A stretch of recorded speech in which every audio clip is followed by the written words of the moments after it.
Page number 411 पर हम problem number 7 करने जा रहे हैं जी। Mister Arif Mahmood, determine the taxable income and tax payable of mister Arif Mahmood for the tax year ended 30 June 2020 on the basis of the following information. नीचे दी गई इन्फॉर्मेशन में देखें, सबसे पहले आपके पास बेसिक सैलरी है, तो आपको पता है basic salary income from salary में आती है और फुली टैक्सेबल है। बेसिक सैलरी 15 लाख है, फुली टैक्सेबल है। उसके बाद बोनस है 2,50,000, फुली टैक्सेबल है। Then fixed education allowance for children,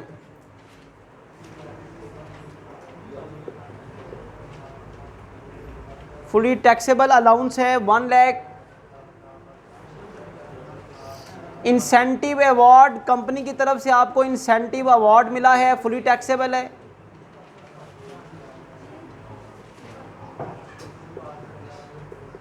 अच्छी परफॉर्मेंस पर अवार्ड मिलना। देन पे इन लीव ऑफ लीव, जिसके बारे में मैं पहले भी बता चुका हूं कि अगर आपको कंपनी की तरफ से छुट्टियां मिलती हैं और आप वो छुट्टियां नहीं करते और उनको कैश करवा लेते हैं, तो that is your benefit, that is fully taxable जी। एंटरटेनमेंट अलाउंस,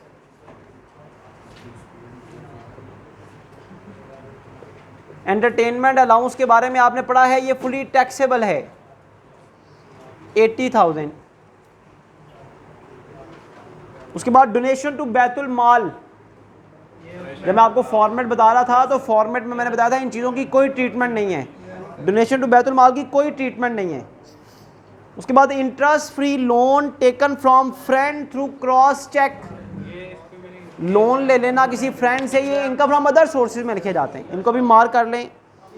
उसके बाद रेंटल इनकम फ्रॉम प्रॉपर्टी, पहली बार किसी क्वेश्चन में इनकम फ्रॉम प्रॉपर्टी आ गई है, इसको मार्क करने से इनकम फ्रॉम प्रॉपर्टी में लिखना है हमने।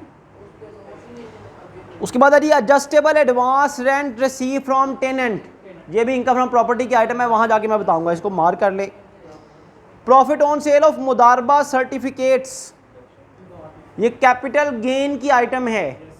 सेल ऑफ सर्टिफिकेट्स, मुदारबा सर्टिफिकेट्स कैपिटल गेन की आइटम है, उसमें जाकर इसको ट्रीट करेंगे, इसको मार्क कर लें। Income from fish farming business, income from business की आइटम है। देखिए अदर सोर्स में इस क्वेश्चन में आ गया, प्रॉपर्टी भी आ गई, बिजनेस भी आ गया। Profit on sale of inherited jewellery, ये other inherited jewellery capital gain की आइटम है। Sale of personal car at profit, other sources की आइटम है। Loss on sale of painting, other sources की आइटम है, sorry loss on sale of painting capital gain की item है। हाँ ये देखें जी, इनकम फ्रॉम सैलरी की आइटम है। Contribution by employer in superannuation fund, employer आपके लिए कंट्रीब्यूशन दे रहा है, contribution by employer in approved superannuation fund,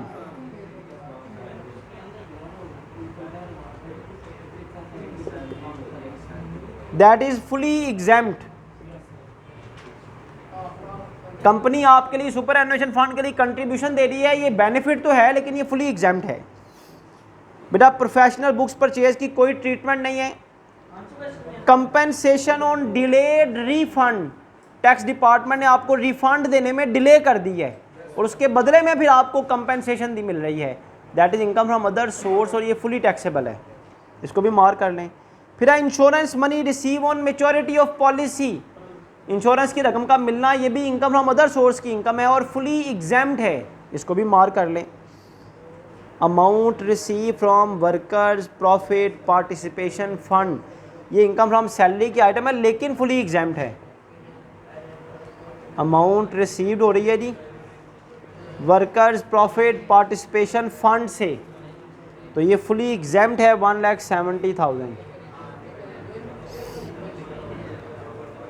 उसके बाद लिखा हुआ है अमाउंट क्लेम फॉर रिबेट, सिर्फ नोट ना कीजिएगा वरना फॉर्मेट की तरह ये भी ज़ाया हो जाएंगे।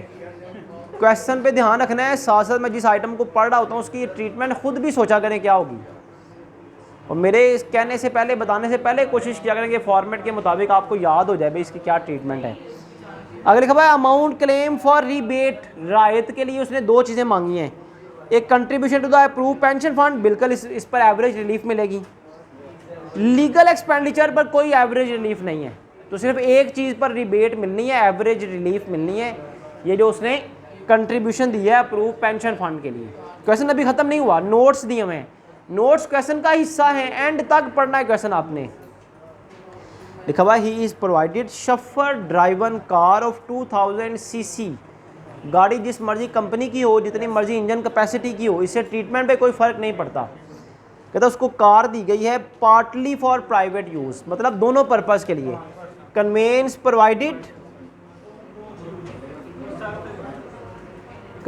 Provided for both purpose.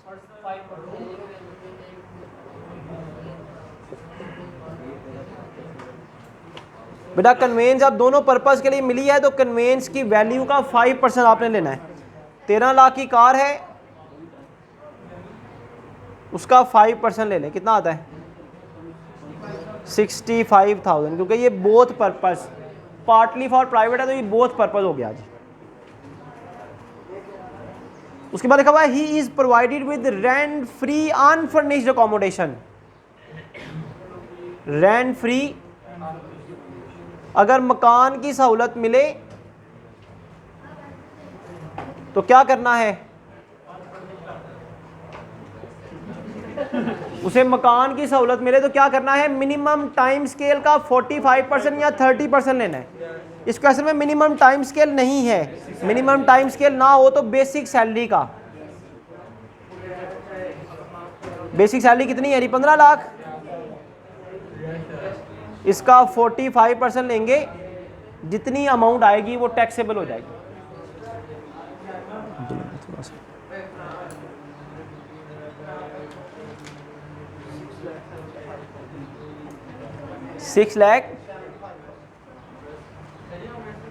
6,75,000 आ जाए, ये फुली टैक्सेबल हो जाएगा। उसके बाद आगे चलें तो लिखा हुआ है donation to the Pakistan red crescent society approved under clause 61 schedule 2। Donation under clause 61 schedule 2 आएगी तो ये टोटल इनकम में से माइनस हो जानी है। और साथ ही बेटा लिखा हुआ है इसी पैराग्राफ में an income tax amounting to ₹4,05,000 has already been deducted from his salary. Income tax उसकी सैलरी से 4,05,000 रुपया कट रहा है, टैक्स डिडक्टेड एट सोर्स है ये। उसके बाद आगे चलें तो लिखा हुआ जी salary of watchman gardener and sweeper paid by employer. Salary of watchman and sweeper paid by employer, fully taxable है बेटा 40,000।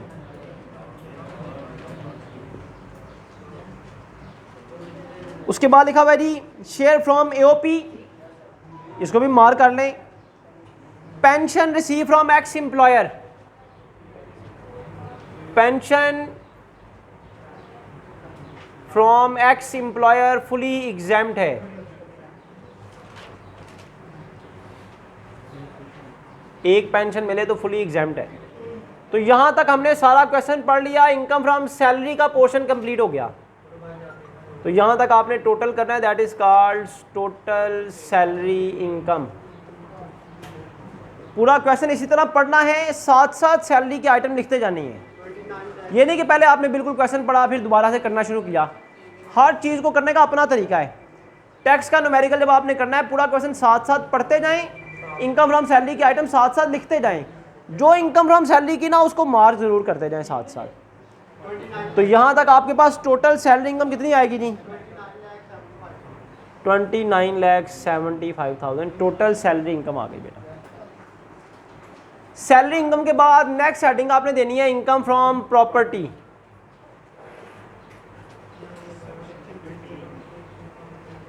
Income from property section 15। अब आपके लिए आसानी होगी, अगर आपने मार्क किया होगा ना तो आप सिर्फ मार्क हुई चीज़ों को देखेंगे। इनकम फ्रॉम प्रॉपर्टी से रिलेटेड बेटा प्रीवियस पेज पर दो चीज़ें थी, एक रेंटल इनकम फ्रॉम प्रॉपर्टी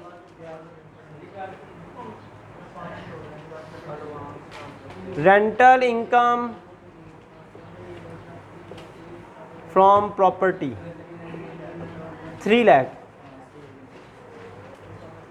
और ये जो एडजस्टेबल एडवांस है इसकी कोई ट्रीटमेंट नहीं बेटा। अनएडजस्टेबल एडवांस होता है ना काबिले वापसी, अनएडजस्टेबल एडवांस होता है काबिले वापसी।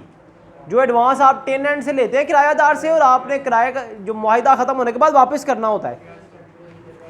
एडजस्टेबल एडवांस काबिले वापसी नहीं होती, एडजस्टेबल एडवांस काबिले वापसी नहीं होता, इसलिए इसकी कोई ट्रीटमेंट नहीं है, नो ट्रीटमेंट। तो आपकी प्रॉपर्टी इनकम 3 लाख है,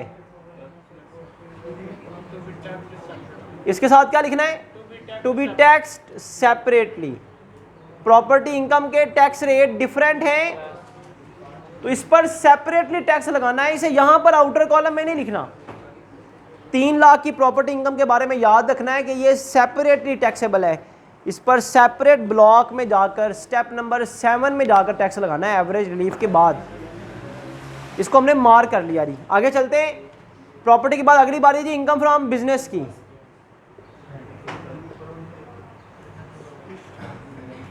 income from business section 18।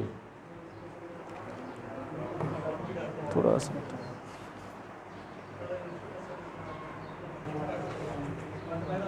Income from business में जिन जिन चीज़ों को मार्क किया हुआ है हमने, उनमें देखिए इनकम फ्रॉम बिजनेस की आइटम कौन कौन सी है जी?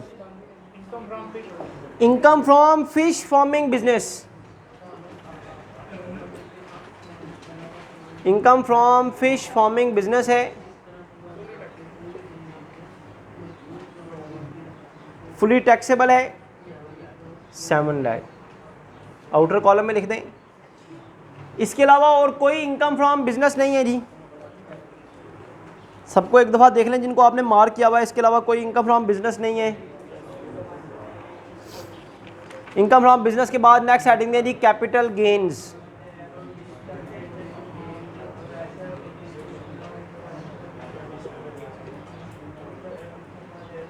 सेक्शन 37 कैपिटल गेन से रिलेटेड देखिए शाबाश।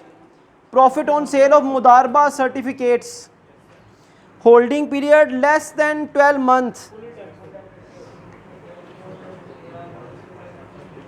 Profit on sale of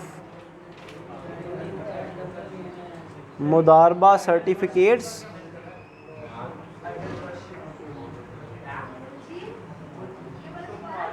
holding period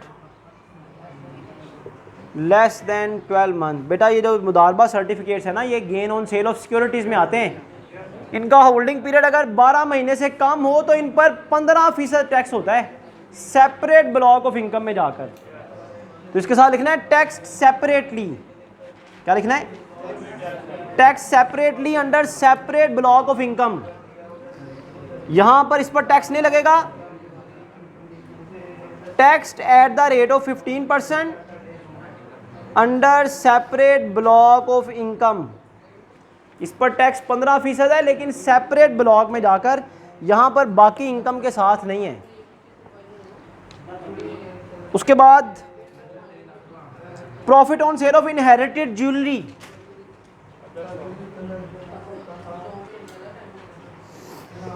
capital gain की आइटम है। Profit on sale of inherited jewellery, holding period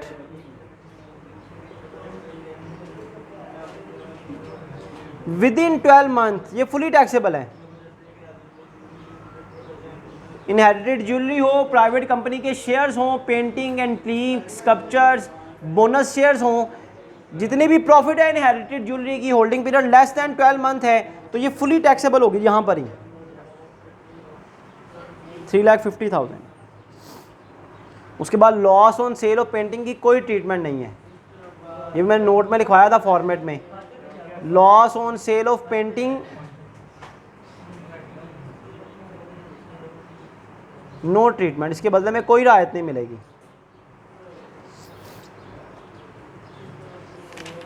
तो कैपिटल गेन की यहां तक आइटम सारी कंप्लीट हो गई।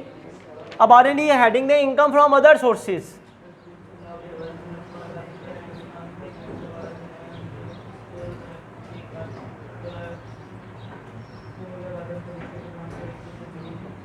सेक्शन 39। अब इनकम फ्रॉम अदर सोर्सेज के आइटम देखें, जिन जिन को मार्क किया हुआ है उन सबको देखें, अदर सोर्सेज से रिलेटेड कौन कौन से आइटम है। Interest free loan,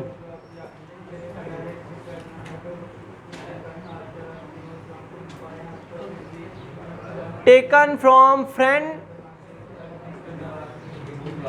through cross check.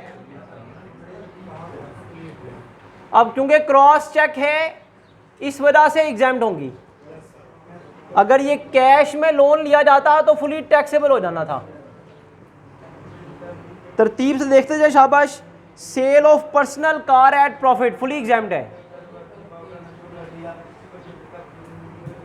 Cell of personal car at profit 1,55,000 की प्रॉफिट है, फुली एग्जाम्प्ट है। उसके बाद compensation on delay refund fully taxable है, अदर सोर्सेज की इनकम है। Compensation on delay refunds, compensation on delay refunds 20,000 fully taxable है, fully taxable है। उसके बाद insurance money receive on maturity of policy fully taxable, fully exempt है। On maturity of policy, insurance money on maturity of policy fully exempt है, 1,75,000। तरतीब से आगे चले शाबाश। इसके अलावा और कोई इनकम नहीं है जी आपके पास, जिन जिनको आपने मार्क किया था इस क्वेश्चन में पहली बार देखें जी। इनकम फ्रॉम सैलरी भी है, प्रॉपर्टी भी है, बिजनेस भी है, कैपिटल गेन भी है, अदर सोर्सेज भी है। तो ये ऐसा क्वेश्चन है जो पेपर में आ सकता है। पांचों सोर्स ऑफ इनकम इस क्वेश्चन में है। यहाँ तक टोटल कर दें आपके पास टोटल इनकम आ जाएगी।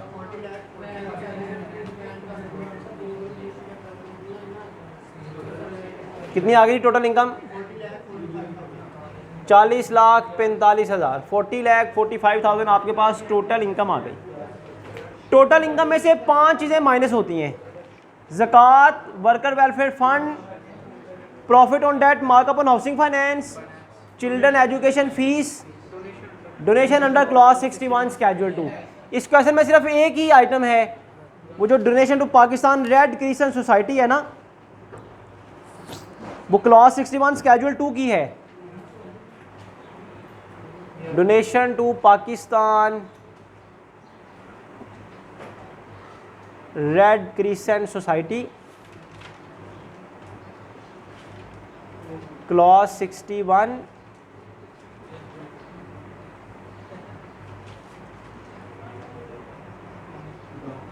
स्केड्यूल 2, ये अलाउड है आपको माइनस करने के लिए। इसकी अमाउंट है बेटा 1,60,000। ये माइनस कर दें टोटल इनकम में से तो आपके पास एक्चुअल टैक्सेबल इनकम आ जाएगी।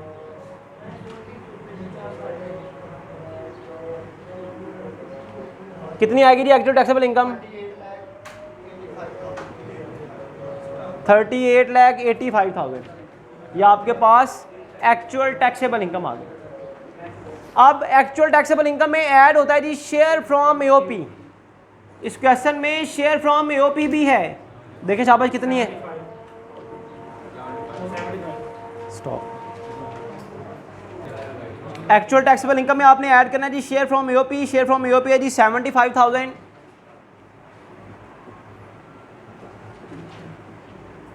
शेयर फ्रॉम एओपी है जी 75,000। ऐड करें तो आपके पास आ जाएगी taxable income for rate purpose.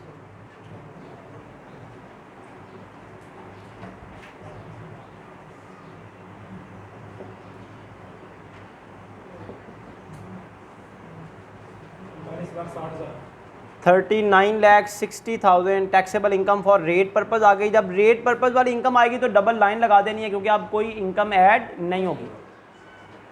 अब हमने सबसे पहले इस रेट पर्पज़ वाली इनकम पर टैक्स कैलकुलेट करना है। फर्स्ट स्टेप है हमारा computation of tax payable on taxable income for rate purpose. Rate purpose वाली इनकम पर हमने टैक्स कैलकुलेट करना है। तो देखिए शाबाश, ये 39,60,000 किस स्लैब में आ रहा है? 39,60,000। सब लोग देखा करें अपने अपने बुक्स पर, जो टेबल दिया हुआ है, पेपर में भी मैंने बताया आपको टेबल गिवन होगा, उसमें देखें ये किस स्लैब में आ रहा है जी? 6 स्लैब की क्या रेंज है? 35 लाख तक, 35 लाख से शुरू हो रही है, तो 35 लाख तक फिक्स टैक्स होगा। कितना है? 3,70,000। और 35 लाख से जितनी इनकम ज़्यादा है, 39,60,000 आपकी इनकम है, ये 35 लाख से कितनी ज़्यादा है? 4,60,000 ज़्यादा है। 4,60,000 ज़्यादा है, इस पर कितना टैक्स होगा? 20% टैक्स होगा। 4,60,000 पर 20% टैक्स लें, कितना आता है जी?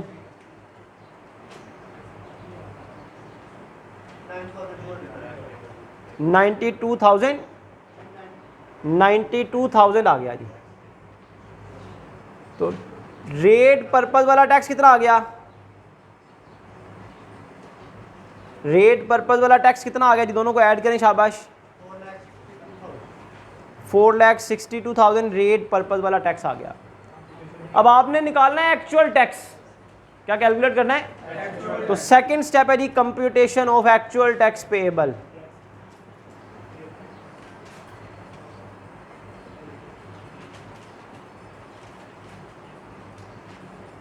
एक्चुअल टैक्स पेएबल कैलकुलेट करने का तरीका मैंने क्या बताया था? रेट पर्पस वाले टैक्स को डिवाइड करें रेट पर्पस वाली इनकम के साथ।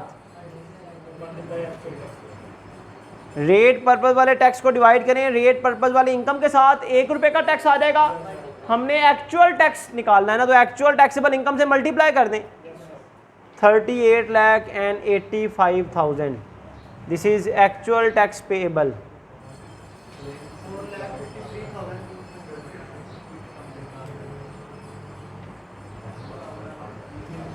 4,53,250 आपके पास एक्चुअल टैक्स पेएबल आ गया। अब हम स्टार्ट से देखें जी, फर्स्ट वाला जो पेज था ना, इसे आप रेज कर दें।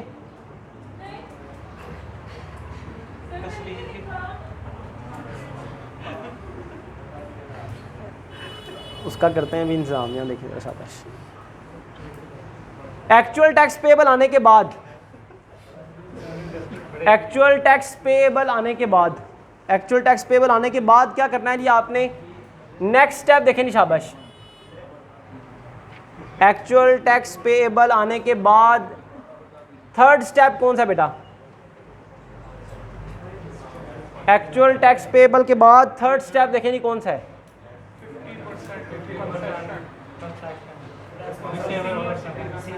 एक्चुअल टैक्स पेएबल है जी आपका 4,53,250। एक्चुअल टैक्स पेएबल आने के बाद नेक्स्ट आपने स्टेप अप्लाई करना है, third step, that is 50% concession for senior citizen and disable person. वो इस क्वेश्चन में नहीं है। फिर है फोर्थ स्टेप, टीचर्स रिबेट, वो भी नहीं है। फिफ्थ स्टेप है जी foreign tax credit. Foreign tax credit का 5वां स्टेप है, वो भी नहीं है। सिक्स स्टेप है एवरेज रिलीफ। इस क्वेश्चन में एवरेज रिलीफ की एक आइटम जरूर है, less average relief. Average relief के लिए आपने पहले देखना भाई किस पर रिबेट देनी है, अमाउंट अलाउड फॉर रिलीफ, कि किन चीज़ों पर रिलीफ मिलेगी, उनकी पहले अमाउंट निकालें। हमने जिनको मार्क किया हुआ है इनमें देखें किस किस पर रिलीफ मिल रही है। सिर्फ एक चीज़ है रिलीफ वाली, वो है contribution to the approved pension fund. Contribution to the approved pension fund. Approve pension fund के लिए कंट्रीब्यूशन है 4 लाख। 4 लाख पर रिबेट देनी है, एवरेज रिलीफ देनी है। एवरेज रिलीफ निकालने का तरीका मैंने बताया था, लिखवाई थी बाकायदा स्टेटमेंट आपको, उर्दू में तहरीर लिखवाई थी फॉर्मेट पढ़ाते वक्त, कि अगर रेट पर्पज़ वाला टैक्स और रेट पर्पज़ वाली इनकम दी जाएगी तो उनको डिवाइड किया जाएगा। रेट पर्पज़ वाले टैक्स को डिवाइड करना है रेट पर्पज़ वाली इनकम के साथ। तो इस क्वेश्चन में रेट पर्पज़ वाला टैक्स भी है और रेट पर्पज़ वाली इनकम भी है। 4,62,000 रेट पर्पज़ वाला टैक्स है और 39,60,000 रेट पर्पज़ वाली इनकम है। इसको मल्टीप्लाई कर देना है जिस पर रिबेट देनी है। 4 लाख पर रायत देनी है, उस पर मल्टीप्लाई कर दें तो ये आएगा जी नेट टैक्स पेएबल, बल्कि ग्रॉस टैक्स पेएबल, सॉरी, ये आएगा ग्रॉस टैक्स पेएबल। तो रिलीफ आ गई 46,665। ये रिबेट आ गई, रिलीफ आ गई। रेट पर्पज़ वाला टैक्स होगा और रेट पर्पज़ वाली इनकम होगी तो दोनों को डिवाइड करेंगे, जिस पर रिबेट देनी है उसे मल्टीप्लाई कर देंगे। ये रिबेट रिलीफ आ गई। अब बताएं टैक्स पेबल कितना आता है जी? 4,06,583 कैसे आ गई? ये 250 है तो ये 46,665 आता है।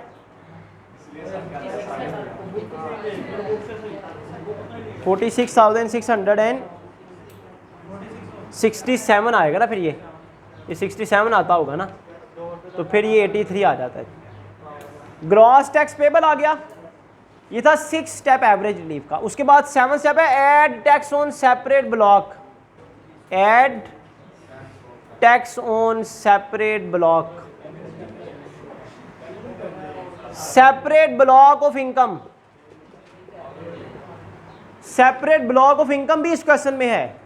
जिन जिन इनकम के साथ आपने लिखा हुआ था टू बी टैक्स सेपरेटली, उसमें एक प्रॉपर्टी इनकम थी, एक उसमें प्रॉपर्टी इनकम थी 3 लाख की, और कैपिटल गेन की एक इनकम में से एक इनकम थी जिसमें 15% टैक्स था। तो टैक्स ऑन प्रॉपर्टी इनकम, सबसे पहले tax on property income. Property income का टैक्स रेट का टेबल सेपरेट है, ये फॉर्मेट में मैंने आपको बताया था, आपकी बुक में भी गिवन है। प्रॉपर्टी इनकम 3 लाख की है, जबकि टैक्स रेट के मुताबिक 2 लाख तक प्रॉपर्टी इनकम एग्जेम्प्ट है। अगर आप टैक्स रेट का टेबल देखें अपनी बुक्स पर तो 2 लाख तक प्रॉपर्टी इनकम एग्जेम्प्ट है। 2 लाख से जितनी इनकम ज़्यादा हो 6 लाख तक, उस पर 5% टैक्स है। तो प्रॉपर्टी का टैक्स रेट आ जाएगा जी 5%, 5,000 रुपया प्रॉपर्टी टैक्स आ जाएगा। 3 लाख प्रॉपर्टी इनकम थी, उसमें से 2 लाख एग्जेम्प्ट है, जो बाकी 1 लाख बची उस पर 5% टैक्स है, 5,000 रुपया। उसके बाद दूसरी आइटम जो सेपरेट ब्लॉक ऑफ इनकम में हमने ट्रीट करनी थी वो प्रॉफिट ऑन सेल ऑफ मुदारबा सर्टिफिकेट है, जिस पर 15% टैक्स था। प्रॉफिट ऑन सेल ऑफ मुदारबा सर्टिफिकेट की अमाउंट बताएं कितनी है? प्रॉफिट ऑन सेल ऑफ मुदारबा सर्टिफिकेट्स कितनी है जी? 85,000। क्योंकि इसका होल्डिंग पीरियड 1 साल तक था तो इस पर 15% टैक्स है। ये आपने फॉर्मेट में पढ़ा था, होल्डिंग पीरियड के लिहाज से टैक्स बढ़ता और कम होता है। कम से कम 12 महीने था, मतलब 12 महीने की लिमिट थी, उसमें 15% टैक्स है। इस पर 15% टैक्स बताएं कितना आ गया?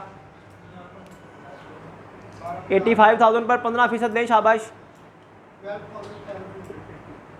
12,750 ये मुदारबा सर्टिफिकेट का टैक्स आ गया। और इसके अलावा कैपिटल गेन के अलावा आता है जी गोल्डन हैंडशेक, वो इस क्वेश्चन में नहीं है। तो यहां पर आपके पास total net total tax payable आ गया, यह आपका टोटल टैक्स पेबल आ गया। टोटल टैक्स पेबल का मतलब है इसमें आप प्रॉपर्टी का टैक्स भी शामिल है, कैपिटल गेन भी शामिल है, सैलरी का टैक्स भी शामिल है, अदर सोर्सेज का टैक्स भी शामिल है। टोटल नेट टैक्स आपका ये आता है जी, कितना बनता है?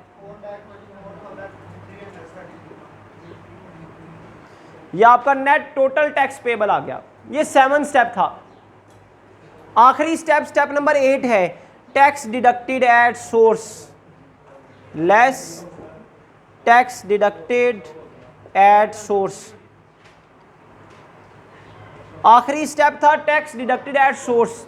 मैं इसलिए हर न्यूमेरिकल करवाते वक्त ना वही 7-8 स्टेप सारे दोबारा रिवाइज करवाता हूँ ताकि आपकी फिंगर टिप्स पे आ जाएं कि सबसे पहले हमने रेट पर्पज़ का टैक्स निकालना है, फिर एक्चुअल टैक्स निकालना है, फिर हमने सीनियर सिटीज़न को डिसेबल को रिबेट देनी है, फिर टीचर्स रिबेट है, फिर फॉरेन टैक्स क्रेडिट है, फिर एवरेज रिलीफ है, फिर add tax on separate block है और 8वां स्टेप है जी टैक्स डिडक्टेड एट सोर्स। पूरे क्वेश्चन में हमने जिन चीज़ों को मार्क किया हुआ था सिर्फ एक ऐसी आइटम है जिसके बारे में लिखा हुआ है income tax amounting to ₹4,05,000 has already been deducted from his salary. 4,05,000 का टैक्स ऑलरेडी उसकी सैलरी से कट चुका हुआ है। Tax deducted from salary, salary में से 4,05,000 रुपये का टैक्स कट चुका हुआ है। नेट टोटल टैक्स पेबल में से वो माइनस कर दें तो आपके पास आंसर आ जाएगा net tax payable with return. Net tax payable with return आ जाएगा 19,333। इसके बाद एफटीआर की इनकम आती है लेकिन इस क्वेश्चन में एफटीआर की इनकम नहीं है। तो ये क्वेश्चन आपका फुल फ्लैज क्वेश्चन था, यहाँ पर ये क्वेश्चन कंप्लीट हो गया। ऐसा क्वेश्चन है जो पास पेपर में मतलब पेपर में आ सकता है आपको, इसलिए इसको अच्छी तरह प्रिपेयर करें। शाबाश। प्रॉब्लम